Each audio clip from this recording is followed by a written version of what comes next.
Now, usually I say, use these cards to ask questions. And I think Bob Fuller thinks that's a little bit rankist. So the way he's going to approach it tonight is, that's why we kept the lights up in the room. He doesn't have slides to show. In a sense, you're the slides. So partway along through his talk, he'll go interactive and not intermediated through cards and be up here deciding what's a good question. It's between you and him. If you look at Bob Fuller's book, you'll find a blurb on the back, or is it on the front? Somewhere, that I wrote, saying that I think this is one of the really important books. Here it is inside. Robert Fuller's ideas about rankism changed my personal behavior. I think they will change the world in time. It is one of those click realizations that you can't unclick. Everything human looks different afterward, and you have to do something about it. I think one of the reasons Bob is having so much success with getting this dignitarian movement going is, one, he knows to just keep bearing down, and two, he knows the history of human rights, of civil rights, and knows where this whole current process fits in with that history. And that's what he's talking about tonight. Bob Fuller.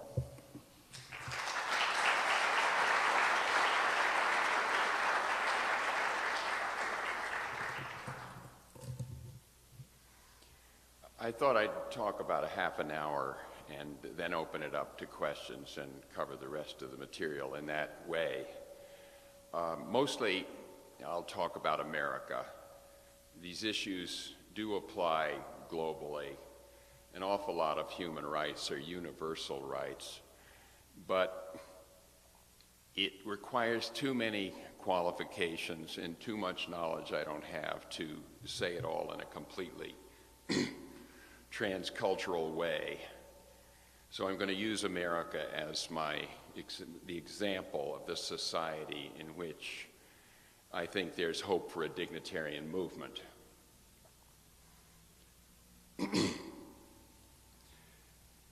The personal is political, as we've learned from the women's movement and every other movement. And for me, these ideas, this analysis, did grow out of my personal history. And since I don't know yours, I'm going to tell a little bit about mine, just to remind you of yours. I grew up in a town in New Jersey which lacked all the usual divides of race and religion and so on. Black people weren't allowed in this town, so there were no racial issues. It was an interesting town, and it was primarily divided into somebodies and nobodies because it was in the shadow of Bell Telephone Laboratories, the greatest scientific establishment in the world at the time. It was just a few miles from there. Half of my friends had parents who worked there, fathers. The other half were the poor kids whose parents worked on dirt farms. But we were all white, and so I was not confused by race. I remember an incident from very early years that seared into my brain and came back to me later, and that I think is seminal to this project. Every morning we had to show a clean white handkerchief and show that our fingernails were clean before the day began in second grade. And one day Arlene was sent to the hall for the entire day because her fingernails were dirty. And as we went to recess and passed her slumped against the wall near the drinking fountain, I was glad I wasn't in her shoes, but I didn't do anything about it. Some of the kids teased her, At 3 o'clock, she came in and took the bus home, came back into the classroom. And for some reason, witnessing this event, I couldn't understand it at the time. I remember thinking, how can she clean her fingernails out there? But that was all. There was no moral judgment or anything about it. Even now, I don't really blame the teacher. That's how it was in those days. The teacher's job really was to separate the somebodies from the nobodies and accommodate the nobodies to lives of routine drudgery. And the others of us whose parents worked at Bell Labs, and a few of them worked on Wall Street, were on a fast track to college and everything else. Yet on the playground, I noticed that the nobodies really were no less accomplished or intelligent or interesting than the somebodies. And in fact, I sometimes think I was born with a nobody gene, because these were my better friends. The somebodies were somehow increasingly boring, and I found the nobodies interesting, and put that all away, went on to try to be like my father by studying math and physics and going to graduate school. And then the 60s happened. And like many of you, and many at the time in the academic world, I identified with the groups that were protesting their oppression, their second-class citizenship. And one thing led to another, and I got out of physics and went to Oberlin as president, where I was in the thick of 3 or 4 simultaneous movements. Of course, there was the black movement, the women's movement, and the student movement. But there was also a nascent gay movement, a movement by students with disabilities. There was no need for a movement against anti-Semitism, because there was none. Like many schools, it was an Anglo-Semite college. It was, that wasn't an issue. That one had been handled. That was one of the 7 or 8 forms of discrimination that did get handled before the turn of the century. It was obviously not handled until the turn of the century. It was a calamity. But it wasn't to have one kind of potential prejudice that was inoperative was instructive. And prejudice against Jews was one of those. Perhaps it's because half the scientists at Bell Labs were Jewish. But I digress. I want to go through this list of isms that we have been confronting in this country throughout the 20th century. It begins with anti-Semitism. Then there's racism, sexism, homophobia, classism, ageism, and maybe that's it. You might think of another couple, and there's sub-varieties. In racism, dealing with African Americans was not enough. There was also a Latino movement, and a Native American movement, and an Eskimo movement.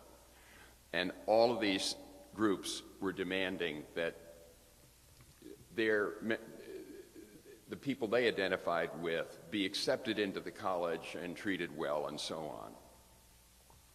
It struck me at some point that all these movements had something in common, that they were all manifestations of somebody's in power discriminating against or oppressing or treating badly nobodies who lacked power, who were relative to the somebodies weak.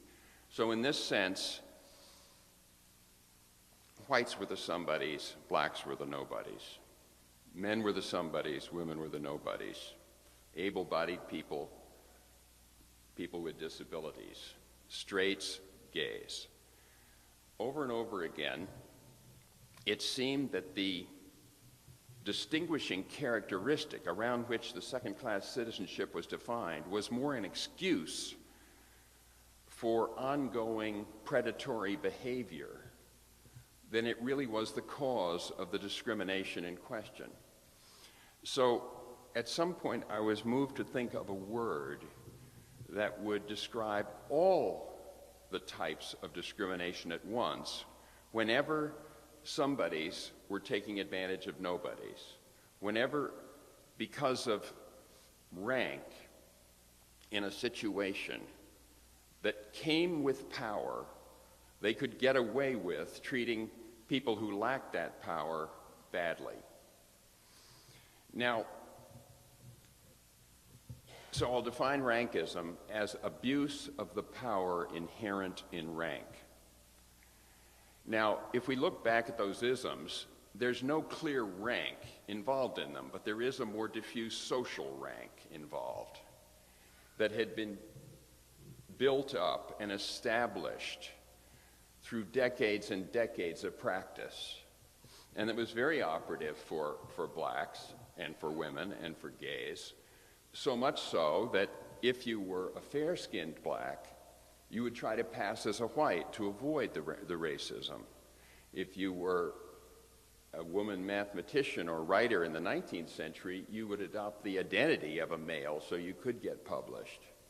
If you were gay, you tried to pass as straight. Similarly, nobodies try and pass as somebodies. It's what we do to avoid the rankism that is endemic in the society.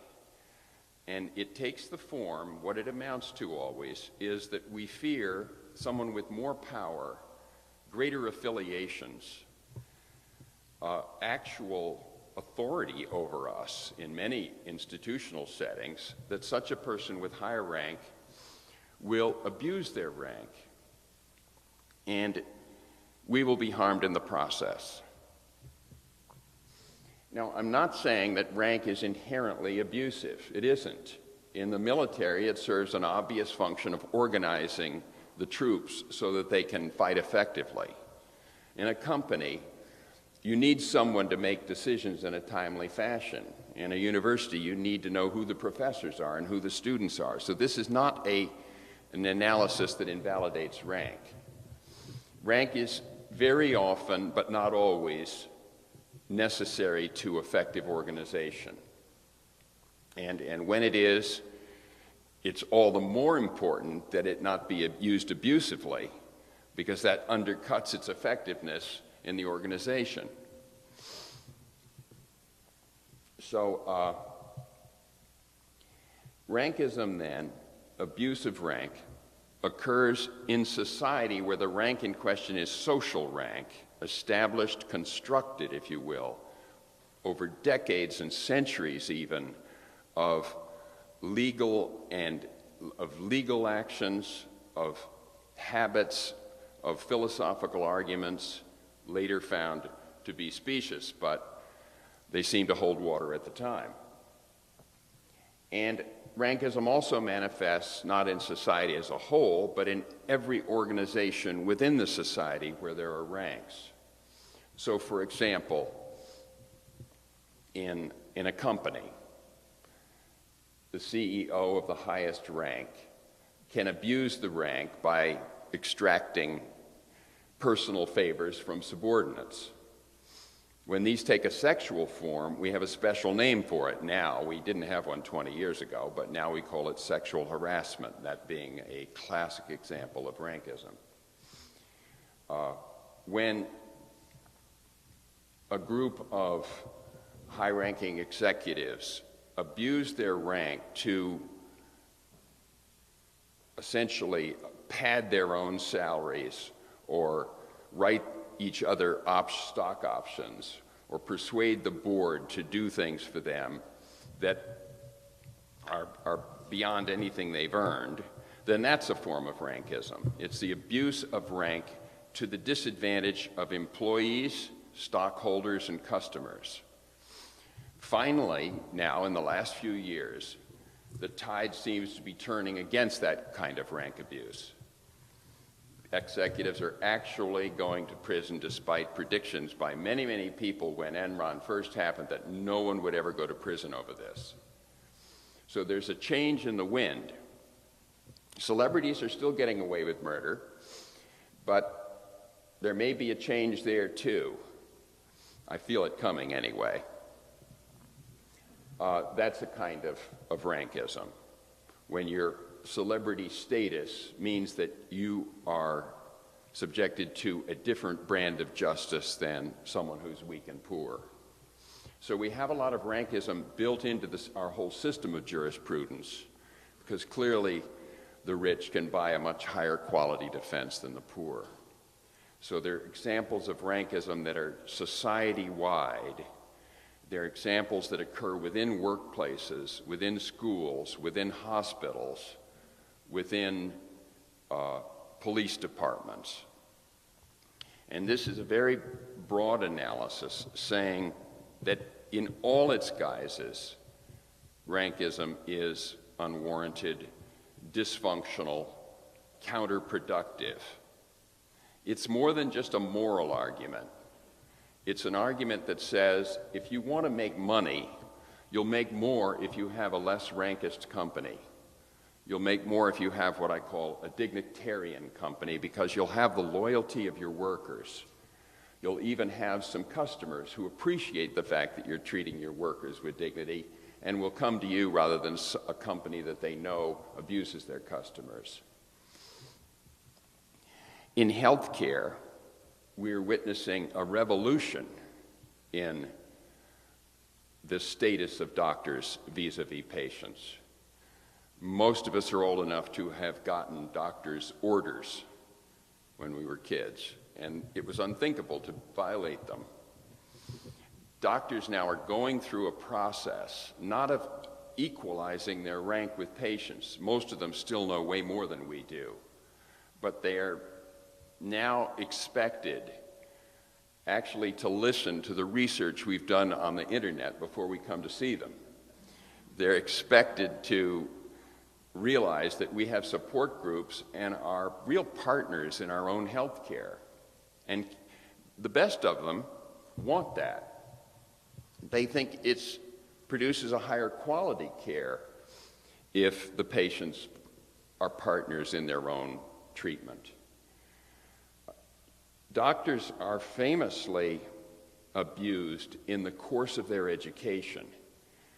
And when they finally make it, they often turn around and visit that abuse on people of lower status, like nurses. But it's a general principle about rankism that when it's done to you, you want to do it to somebody else. So nurses, turns out there are 4 ranks of nurses, and they're quite abusive to each other, right on down to the candy stripers, the lowest rank in nursing, really volunteers. Different modalities of medicine treat each other with disdain and denigrate different kinds of practitioners, the deities being at the top of the food chain in that regard. I recently worked with several dozen physicians, I have to call them, because there were MDs, there were naturopaths, homeopaths, every kind of path, all sorts of different holistic and alternative medicine people.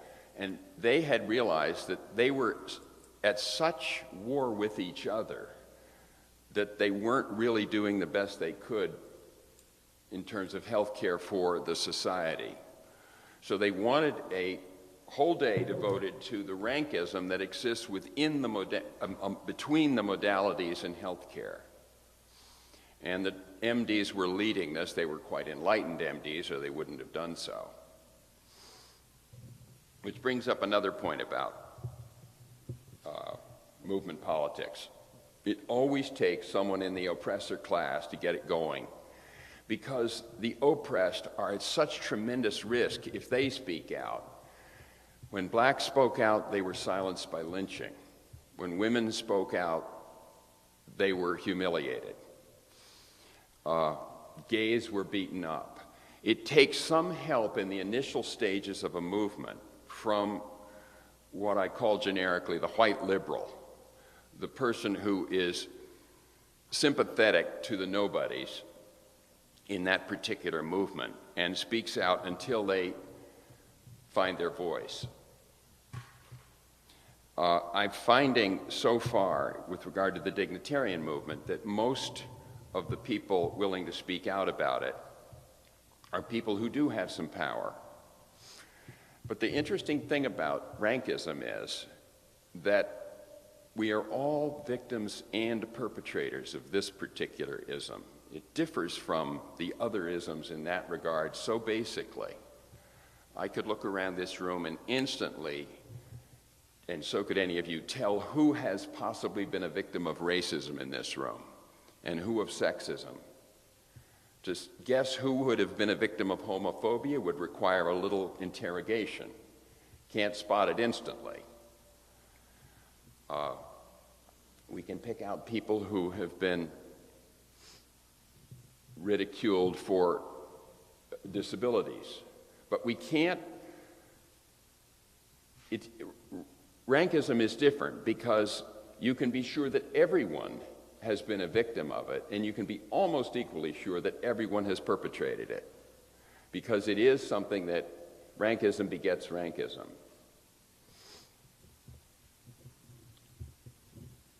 So you can't end rankism with more rankism, because the feud continues, the dynamic just continues endlessly. In contrast to sexism, which you can end with rankism. And that's what the women did at the initial stages. They humiliated men who indulged in sexism, and it effectively suppressed it, but it didn't disappear it. It lurked, waiting for a chance to make a comeback. Because you can't get rid of sexism as a kind of rankism, and you can't ultimately get rid of any kind of rankism with more rankism. You have to find a way to preserve the dignity of your tormentor while offering correction, and that is very difficult, but not impossible.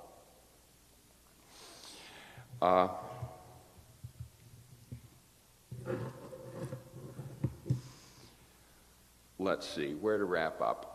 I want to wrap up my part. I want to explain just a bit about the dignitarian movement. It's named to contrast it with egalitarian movements of the past, which have been seriously discredited by the fact that their embodiments were communism, basically. And these were, in fact, not egalitarian at all. They were profoundly rankist, in that all the political control was retained at the top. They were the antithesis of democracies, and democracies represent a big step towards non-rankist government.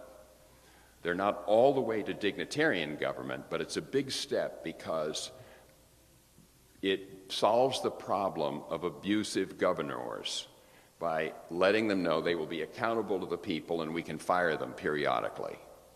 And that is a tremendous improvement over an absolute monarch in terms of reducing rankism, potential for rankism. But it doesn't necessarily deliver dignity to all the citizens in a democracy, as we know. To make that next step, democracy's next step, to a dignitarian society means we have to create institutions and laws which actually protect the dignity of everyone in the society. It's a tall order, but it seems to me it can be realized if we're patient, if we start at home, start in our own families and our personal relationships, Stewart mentioned it had affected his personal relationships. You begin to catch yourself in rankist acts of superciliousness, of domineering, of denigration, of ridicule, of sneering. You catch yourself acting in a way that is a damaging assertion of presumed rank. Why do we do this? I think we do it because we are predators. We are great predators. Best the world has ever seen, and none of us would be here if our ancestors hadn't been even better at it than other people's ancestors, people who were dead, who were eaten. I'm going back now 10,000 years, 20,000 years, when it was really rough out there. But we have a predatory history, and we wouldn't have gotten this far without it. And now we're at a stage where opportunities for cooperation abound if we can retire our predaciousness, if we can get past it. And we have learned amazingly to do that. And countries that have done it, they're called democracies, have turned out to be more powerful than countries that still celebrate predation, because they enlist more loyalty, more partnership, more cooperation, more initiative, more creativity. I think the same will hold true at the scale of companies, hospitals, and most of all, schools. Schools are places where people go in expecting to be humiliated. Half the kids in school hate it. This is a tremendous indictment of what is the most important function in a society, is that half your customers hate it. I still do. You can feel it. And I tried to do something about it, and it's impossible. You can only get a chance twice a century to change education, and it has to piggyback on some other movements, because the institutions of education are so profoundly rankist that it's like being a black person in the South and complaining about something. You just get lynched, figuratively. You don't get tenure. The situation in our schools today is, and they'll be the last to catch on because they're so self-satisfied about their marvelous record in civil rights and overcoming racism and sexism and so on. But rankism is their Achilles heel, and where it is that academics are going to have to face the music eventually. And realize that from K through graduate school, most students are not doing half as well as they could if we could pull the systemic humiliation and ridicule out of the system, the elitism. This has nothing to do with excellence. You can have excellence, you can celebrate it without the ridicule, without the disdain, without the snobbery, without the obfuscation that characterizes so much of higher education. So a dignitarian movement simply insists that regardless of rank, every human being has equal dignity. It has some political implications, and interestingly, they're neither left nor right. They're about dignity. And conservatives care as much about dignity as liberals do, at least their own. Liberals identify more with nobodies. Conservatives identify more with somebodies. So liberals do tend to look after other people's dignity a little more than conservatives. But conservatives care very much about their own. I recently spoke in Boulder, where, coming from Berkeley, people liked me before I opened my mouth. They're very progressive there. And I spoke in Idaho, where before I opened my mouth, people were profoundly skeptical. They're very conservative there. And at the end, I felt equal interest from both groups. What would a dignitarian politics look like? Well, a person can't have dignity that can't make a living wage. Enough to take care of himself and his dependents, a family living wage, since you'll sometimes have two people working. And it shouldn't require 2 or 3 jobs to make enough money to support your family. So right there, we have what most people would think is a progressive implication of dignitarianism.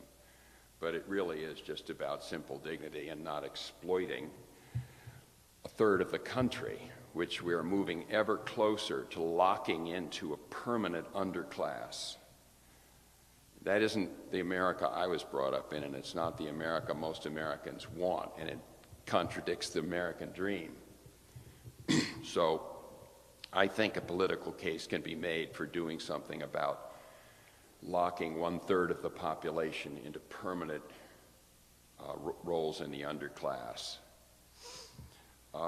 Another thing a dignitarian politics would do would be to provide everyone with emergency and preventative health care.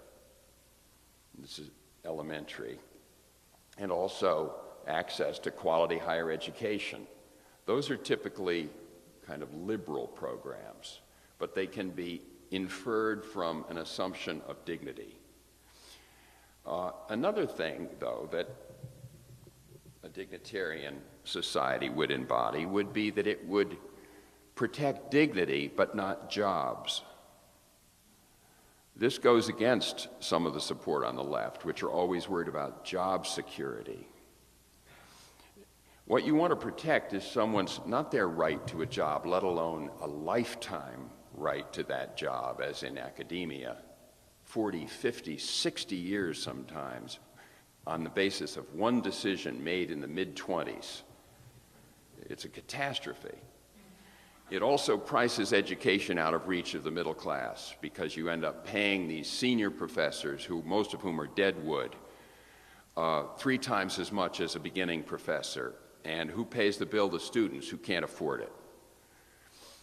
So tenure is the right to a job, not the right to dignity. Everyone has the right to dignity, but you can get that by changing jobs and by facilitating the change of jobs. And by having, obviously I'm not saying college administrators should fire these people. It has to be done in a dignified way as a result of peer review and so on. But all those things are in place and can be made to work. And throughout the whole society, we could have dignity security, which would mean you don't just downsize someone onto the street. You have job retraining programs available when employment levels have to shift due to economic factors.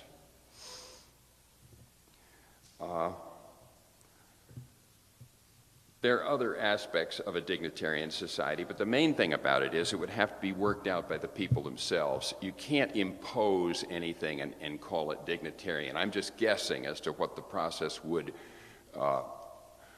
produce. At Oberlin, we ran for a year a committee on the status of women whose job was to go around and talk to anybody who would listen about ways in which women felt that college was uncongenial, was insulting their dignity. And this committee collected 23 recommendations and took them to the people who had the power to change it.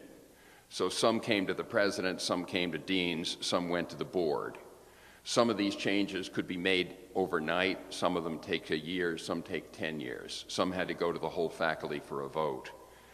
But it's a process through which any group can create a more dignitarian environment for itself. And it worked. That same process would have to be undertaken in any society that wants to make itself over, transform itself from a Rankist organization into a dignitarian one. Now, it's not overtly Rankist. A lot of racism wasn't overt. A lot of sexism wasn't overt. It's just de facto Rankist. And once these conversations begin, once the taboo on rank is broken and it's out of the closet, it yields an amazing conversation about ways in which people feel disloyal to the organization in question because their dignity is constantly under assault in it. I've seen this happen in universities and hospitals, and it always takes some running interference by a very senior person who makes it okay and guarantees safety for these kind of conversations to begin. It takes a chancellor, like the one at University of Massachusetts, who initiated this conversation in the whole university, or a administrator of a hospital like Kaiser Richmond, which is looking at these kind of effects within that hospital. And it will take that nationally, and my hope is that a political leader will emerge who's willing to move past the old isms and talk about this still largely invisible kind of abuse and discrimination that I'm calling rankism, and propose as an alternative that we build a dignitarian society. People are willing to stand up for their dignity long before they're willing to demand justice. But once they're on their feet, they'll work their way towards justice. I see dignity as a stepping stone, a halfway house between the justice that's missing and the justice that we could and should create in this country if it's actually supposed to be liberty and justice for all. Let me stop at this point and see if there are any questions or comments. Yeah.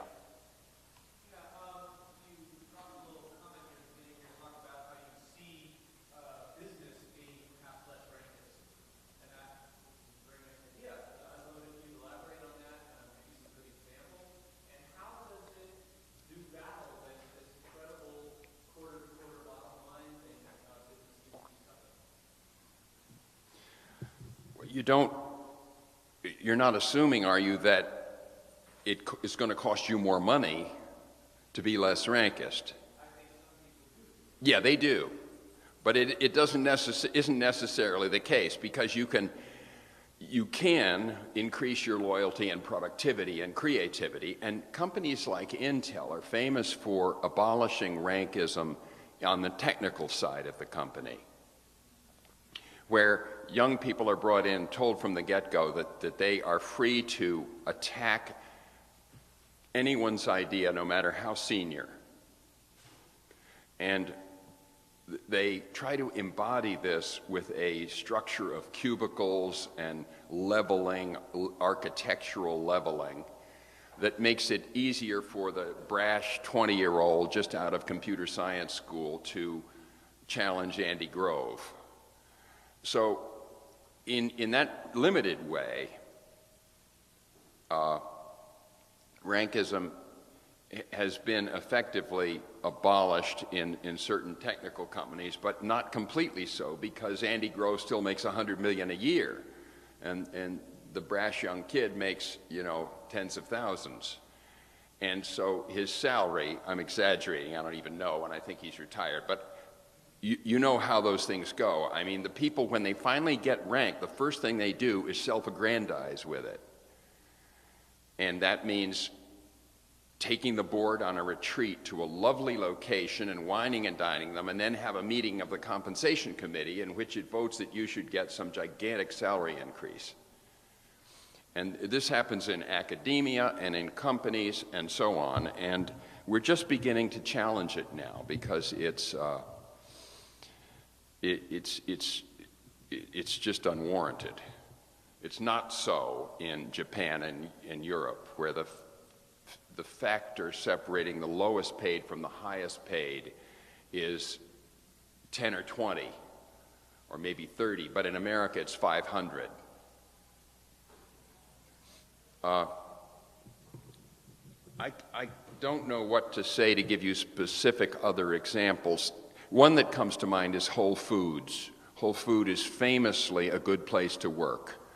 Everyone, I always ask the checkout people, and I've read about it, and it has a CEO who pays himself, I think, 17 times what the janitors are paid, and who has a whole atmosphere of equal dignity functioning in the company, and it's doing well. Walmart is doing well too, and it does not have a dignitarian culture, but it is every month that passes, you feel Walmart getting in hotter water. What's the other one? Costco, yeah. Yeah. Costco is clearly trying to be much more dignitarian.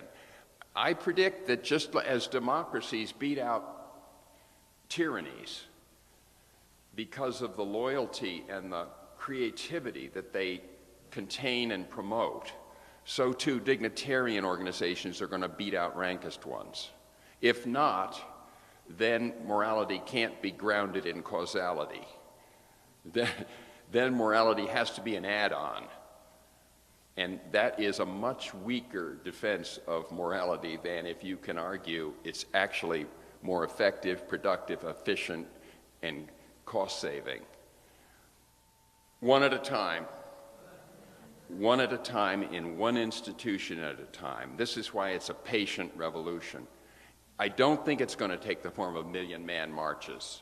I think it's going to take the form of millions of institutions transformed, one at a time, as some courageous employee brings up the discussion and forces the boss to deal with this new kind of abuse.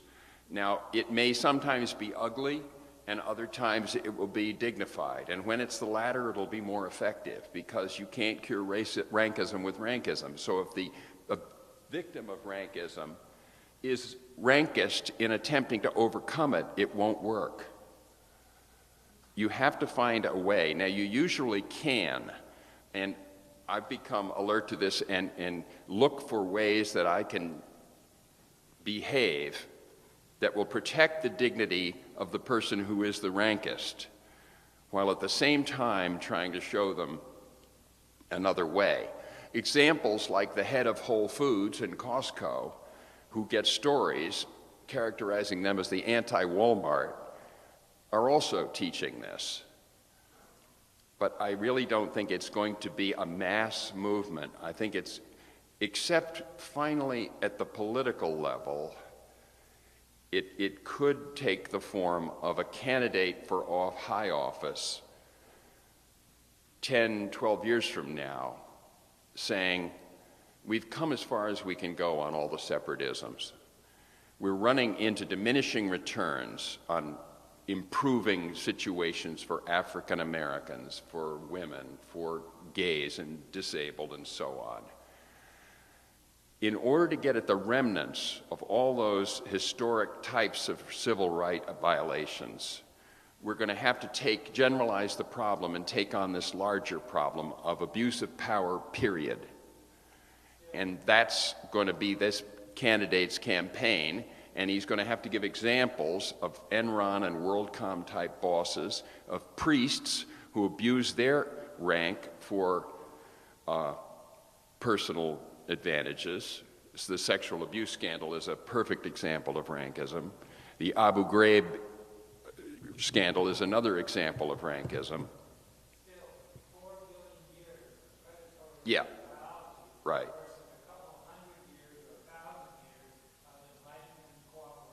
That's where the singularity comes in.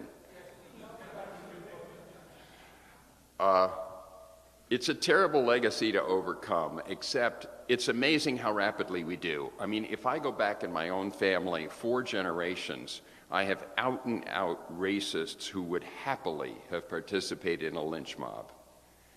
I know this is true. If I go back to my grandparents, they used the N-word openly, but they would not have participated in a lynch mob. My parents did not use the N-word, and as a result, me and my brothers did not have to unlearn it when the revolution came. My own kids date interracially.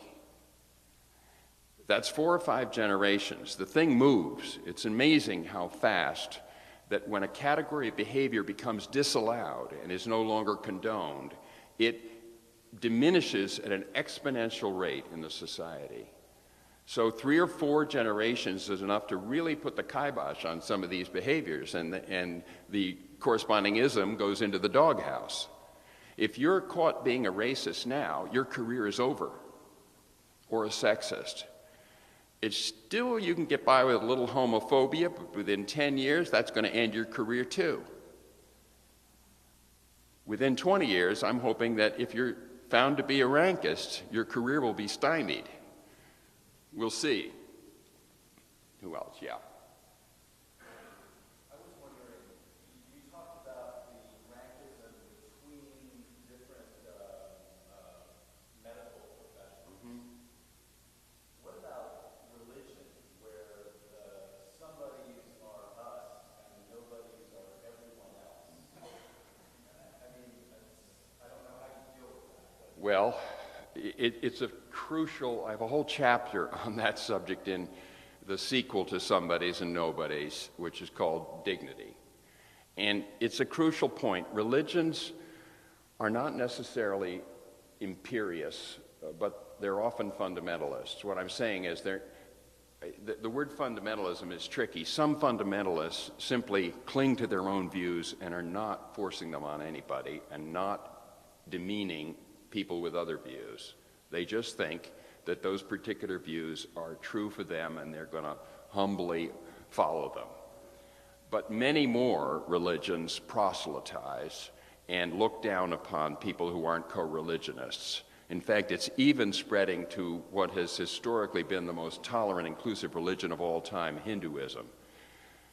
The 3 Jerusalem-based religions or Mideast-based religions are all proselytizers, but the Asian ones less so. Now Hinduism is picking up the virus.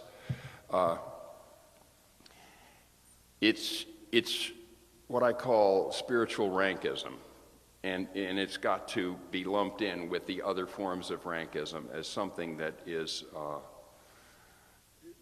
we need to grow beyond. And I think there are many leaders of all these religions who feel that strongly, and there are many ecumenical movements. And even though fundamentalism in its imperial form is much in the news today, and it looks like it's growing everywhere, and we're all a little frightened of it, I think it's doomed. But nobody's going to church in Europe. What does that mean? 100 years ago, those churches were packed. 50 years ago, they were full. Now there's nobody in churches in Europe. What does that mean? It means that with enough education, religion in its more primitive form doesn't wash. It doesn't mean that religion is doomed, because there are aspects of religion which can sail right on and which will still have tremendous value. But when religion gets into the business of science, it comes out a very poor second, and it loses out to uneducated societies. So I think it looks like it's on the upswing now, but that's mainly because it is allied with certain political causes which do have a certain validity, and where there are many aggrieved people, many people feeling that their lives are wasted and useless. And these people use religion as a banner, just like the Vietnamese used communism as a banner, but it really wasn't the communism that was motivating them, it was the nationalism.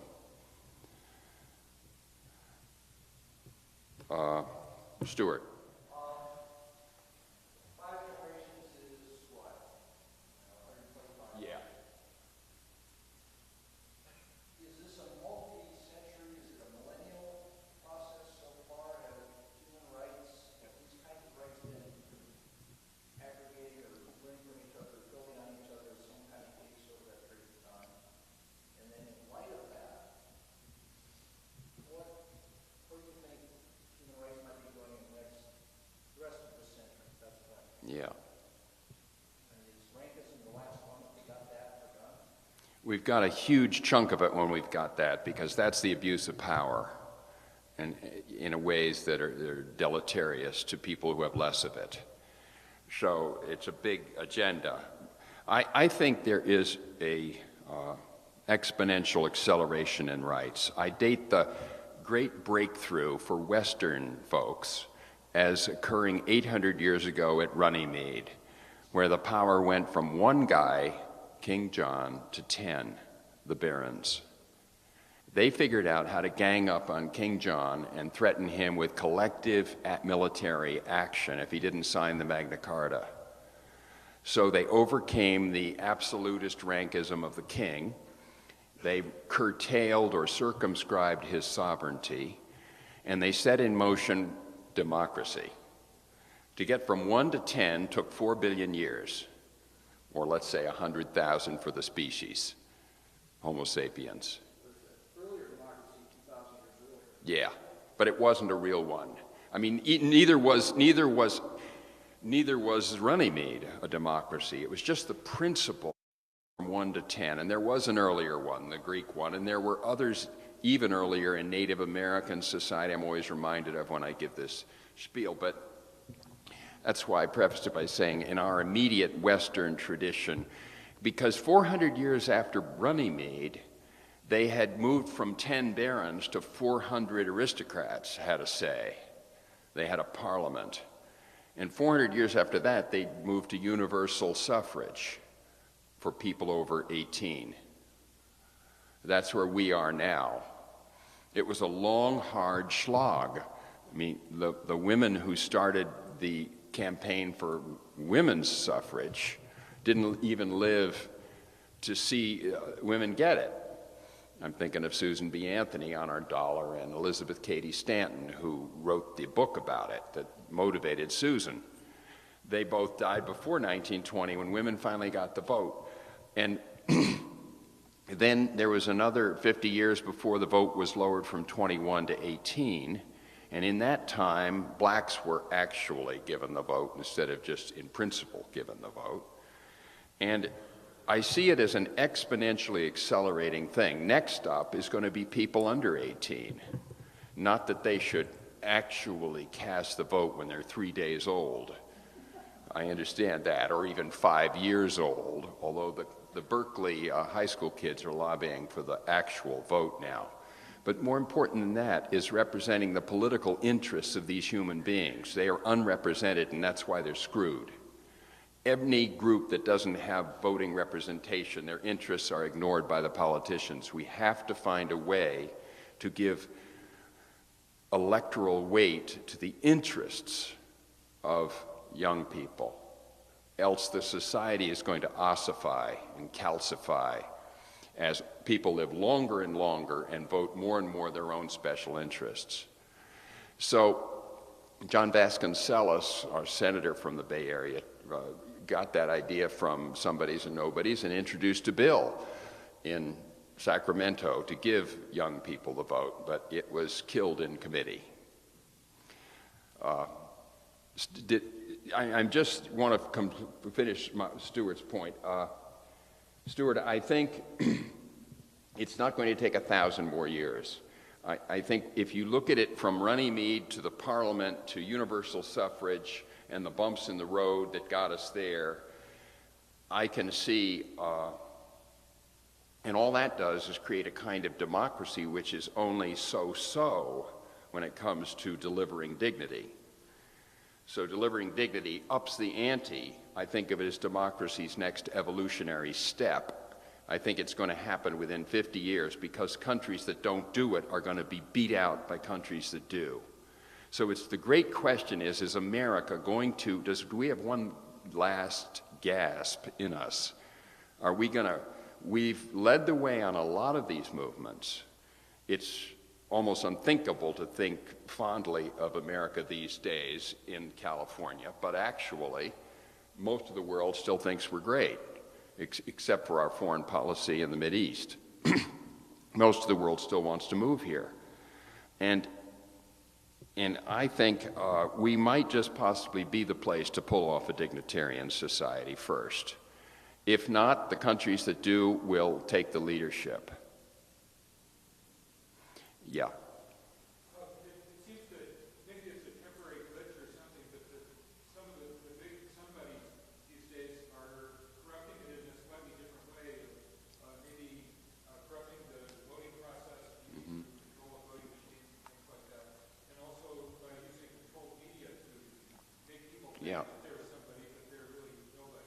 Yeah. Oh, there's going to be everything we saw to defeat the black movement is going to happen 10 times over to defeat the dignitarian movement. Every possible chicanery and conning, and finally, people are going to see through it. And it isn't going to work anymore. There'll come a magical moment, as there have been in every one of these movements, where someone simply voices the obvious in a non-defensive, dignity-protecting way, and everybody says, yeah. Like when that fellow in the McCarthy hearing said, have you no decency, Senator McCarthy? And he said that in front of the whole nation watching on television, and McCarthy died 3 weeks later. I mean, the movement collapsed, he literally died. You know, is the very oppositional nature of those systems anathema to a dignitarian society? No, the opposition isn't. You can have a left and a right to steer a group, first favoring more power to authority and then tacking to circumscribe that authority a little more. Usually the left is the party that circumscribes power and the right is the party that invests authority in things. And both tendencies are crucial to the survival of a nation. So it's silly if we talk as if the right wing were all a bunch of jerks. They're actually defending the locating of authority so that the society can function. And the left is equally crucial. If one party, if the right goes to its ultimate, it becomes fascism. If the left goes to its ultimate extreme, it becomes a giant Quaker meeting, in which nothing happens. And immediately conquered and had for lunch by some other country. You need both tendencies, so this is not, it wouldn't advocate the abolition of partisanship, but it does advocate the abolition of extremist, fundamentalist partisanship, ideological kind of commitments that become blind. Those are not useful. So what about the reform of the system, though? The reform of the system is vital. We right now have a very rankist electoral system whereby money is buying votes. And so that's what the bill was supposed to deal with, the Keynes and Feingold's bill was supposed to deal with, but it doesn't go far enough. We have to get the money out of politics because that's an inherently distorting and rankist feature of the political process. And return it to a real democracy, and we've got to find a way to get the 50 million people who aren't 18 yet, get their interests represented. That's a big change. Germany has an interesting solution to this, by the way. They're proposing, and this is just a mechanism, I'm not favoring this mechanism. The mechanism Germany is proposing is that a mother of one gets 2 votes, a mother of 3 gets 4 votes. Now it does give some voting weight to the interests of children. Just the mother. Yeah. Oh, you can give the father some, that's it's a detail. All of the children are actually with the mother, and yeah, it was kind of yeah. Yeah, there's this idea that the evolutions are driven in the direction of predation, but isn't Homo sapiens evolution very heavily in the advances in cooperation, like the development of language, social evolution, the building of relationships? So Definitely. So it's like one of the main thrusts of human evolution is the area of cooperation. Definitely. Yeah, we still just have a lot of predatory behavior left over. And it turns out cooperation is more powerful than predation.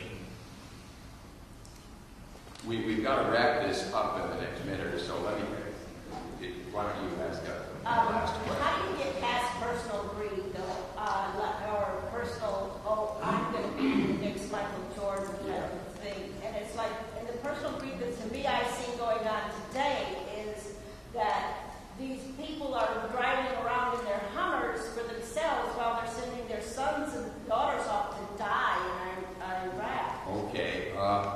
It's okay to try to be the next Michael Jordan. He's a great basketball player. This analysis celebrates excellence. And if he's ranked #1, so be it, until someone else is a better basketball player. That doesn't affect anybody's dignity. when I lose a race on the track, I don't feel I've lost my dignity. I've just lost the race. Now, as for the strutting that comes with it, that is rankist. That is demeaning to other people. The fact that that these superheroes get all the girls, that they get all the money, all these things have rankist elements to them. But the fact that he's great at basketball doesn't.